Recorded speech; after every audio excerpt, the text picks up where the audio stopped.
अथ देव्याः कवचम्। अस्य श्रीचण्डी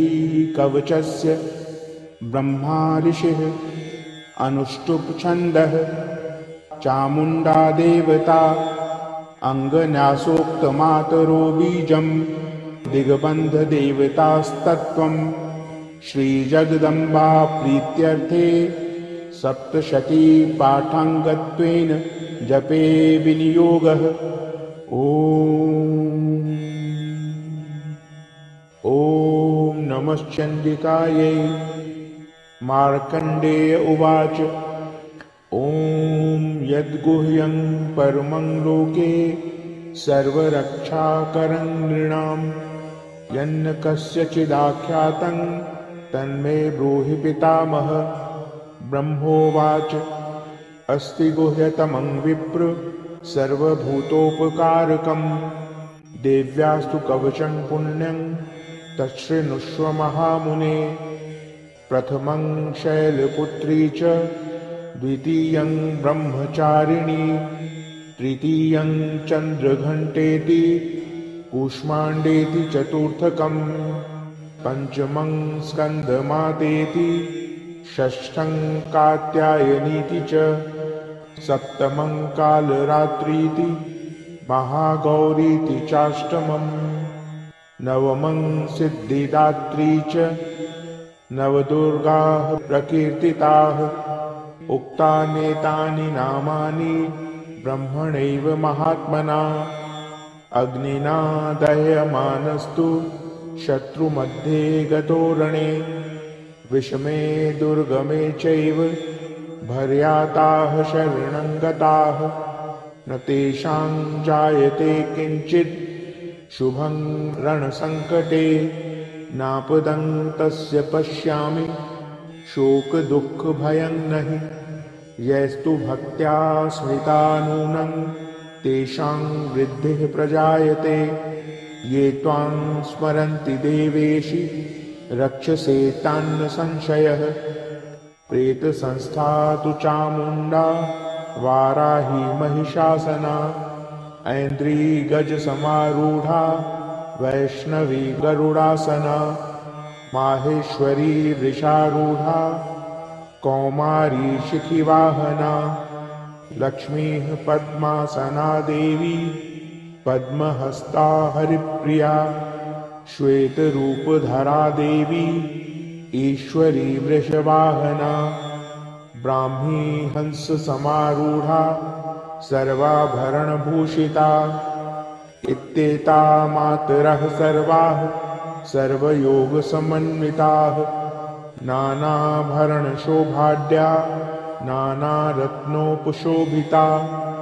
दृश्यन्ते रथमारूढा देव्यः क्रोधसमाकुलाः शङ्खं चक्रं गदां शक्तिं हलं च मुसलायुधं कीटकं तोमरं चैव परशुं पाशमेव च कुन्तायुधं त्रिशूलं च शार्दूलायुधमुत्तमं दैत्यानां देहनाशाय भक्तानां भयाय च धारयन्त्यायुधानित्थं देवानां च हिताय वै। नमस्तेस्तु महारौद्रे महाघोरपराक्रमे महाबले महोत्साहे महाभयविनाशिनी त्राहि मां देवि दुष्प्रेक्षे शत्रूणां भयवर्धिनी प्राच्यां रक्षतु मामैन्द्री आग्नेय्यामग्निदेवता दक्षिणेवतु वाराही नैऋत्यां खड्गधारिणी प्रतीच्यां वारुणी रक्षेत् वायव्यां मृगवाहिनी उदिच्यां पातु कौमारी ऐशान्यां शूलधारिणी ऊर्ध्वं ब्रह्माणि मे रक्षेत् धस्ताद्वैष्णवी तथा एवं दश दिशो रक्षेत् चामुण्डा शववाहना जया मे चाग्रतः पातु विजया पातु पृष्ठतः अजिता वामपार्श्वे तु दक्षिणे चापराजिता शिखामुद्योतिनी रक्षेत् उमामूर्ध्नि व्यवस्थिता मालाधरी ललाटे च भ्रुवौ रक्षेत् यशस्विनी त्रिनेत्रा च भ्रुवोर्मध्ये यमघण्टा च नासिके शङ्खिनी चक्षुषोर्मध्ये श्रोत्रयोर्द्वारवासिनी कपोलौ कालिका रक्षेत् कर्णमूले तु शाङ्करी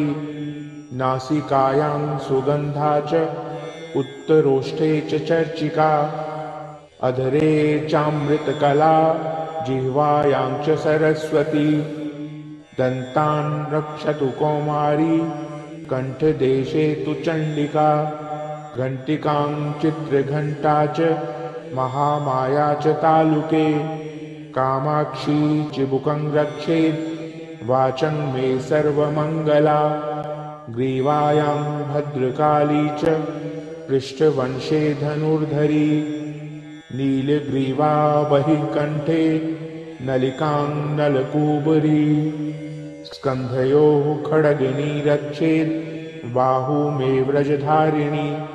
हस्तयोर्दण्डिनी रक्षेत् अम्बिका चाङ्गुलीषु च नखाशूलेश्वरी रक्षेत् कुक्षो रक्षेत् कुलेश्वरी स्तनो रक्षेन्महादेवी मनः शोकविनाशिनी हृदये ललिता देवी उदरे शूलधारिणी नाभौ च कामिनी रक्षेत् गुह्यं गुह्येश्वरी तथा पूतना कामिका मेढ्रं गुदे महिषवाहिनी कट्यां भगवती रक्षेत् जानुनी विन्ध्यवासिनी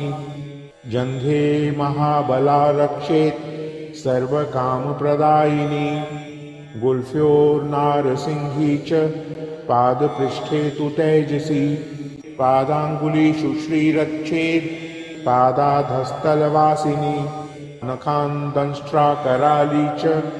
केशांश्चैवोर्ध्वकेशिनी रोमकूपेषु कौबेरी त्वचं वागीश्वरी तथा रक्तमज्जा वसा मांसान् अस्थिमेदांसि पार्वती अन्त्राणि कालरात्रिश्च पित्तं च मुकुटेश्वरी पद्मावती पद्मकोशे कफे चूडामणिस्तथा ज्वालामुखी नखज्वालां भेद्या सर्वसन्धिषु शुक्रं ब्रह्माणि मे रक्षेत् छायां क्षत्रेश्वरी तथा अहङ्कारं मनोबुद्धिं रक्षेन्मे धर्मधारिणी प्राणापानौ तथा व्यानमुदानं च समानकं वज्रहस्ता च मे रक्षेत् प्राणं कल्याणशोभना रसे रूपे च गन्धे च शब्दे स्पर्शे च योगिनी सत्त्वं रजस्तमश्चैव रक्षेन्नारायणी सदा आयु रक्षतु वाराही धर्मं रक्षतु वैष्णवी यशः कीर्तिं च लक्ष्मीं च धनं विद्यां च चक्रिणी पुत्रमिन्द्राणि मे रक्षेत् पशून् मे रक्ष चण्डिके पुत्रान् रक्षेन्महालक्ष्मीर्भार्यां रक्षतु भैरवी पन्थानं सुपथा रक्षेन् मार्गं क्षेमकरी तथा राजद्वारे महालक्ष्मीर्विजया सर्वतः स्थिता रक्षाहीनं तु यत्सानं वर्जितं कवचेन तु तत्सर्वं रक्ष मे देवी जयन्ती पापनाशिनी पद्मेकं न गच्छेत्तु यदिच्छेच्छुभमात्मनः कवचेनावृतो नित्यं यत्र यत्रैव गच्छति तत्र तत्रार्थलाभश्च विजयः सार्वकामिकः यं यं चिन्तयते कामं तं तं प्राप्नोति निश्चितं परमैश्वर्यमतुलं प्राप्स्यते भूतले पुमान् निर्भयो जायते मर्त्यः संग्रामेष्वपराजितः त्रैलोक्ये तु भवेत् पूज्यः कवचेनावृतः पुमान् इदं तु देव्याः कवचं देवानामपि दुर्लभम् यः पठेत् प्रयतो नित्यं त्रिसन्ध्यं श्रद्धान्वितः दैवी कला भवेत् तस्य त्रैलोक्येष्वपराजितः जीवेद् वर्षशतं साग्रमपमृत्युविवर्जितः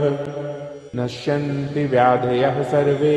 लूता विस्फोटकादयः स्थावरं जङ्गमं चैव कृत्रिमं चापि यद्विषम् अभिचाराणि सर्वाणि मन्त्रयन्त्राणि भूतले भूचराः खेचराश्चैव जलजाश्चोपदेशिकाः सहजा कुलजा माला डाकिनी शाकिनी तथा अन्तरिक्षचरा घोरा डाकिन्यश्च महाबलाः ग्रहभूतपिशाचाश्च यक्षगन्धर्वराक्षसाः ब्रह्मराक्षसवेतालाः कुष्माण्डा भैरवादयः नश्यन्ति दर्शनात्तस्य कवचे हृदि संस्थिते मानोन्नतिर्भवेद्राज्ञस्तेजो वृद्धिकरं परं यशसा वर्धते सोऽपि कीर्तिमण्डितभूतले जपेत् सप्तशतीं चण्डीं कृत्वा तु कवचं पुरा यावद्भूमण्डलं धत्ते सशैलवनकाननं तावत्तिष्ठति मेदिन्यां सन्ततिः पुत्रपौत्रिकी देहान्ते परमं स्थानं यत्सुरैरपि दुर्लभं प्राप्नोति पुरुषो नित्यं महामायाप्रसादतः लभते परमं रूपं शिवेन सह मोदते। ॐ इति देव्याः कवचं सम्पूर्णम्। ॐ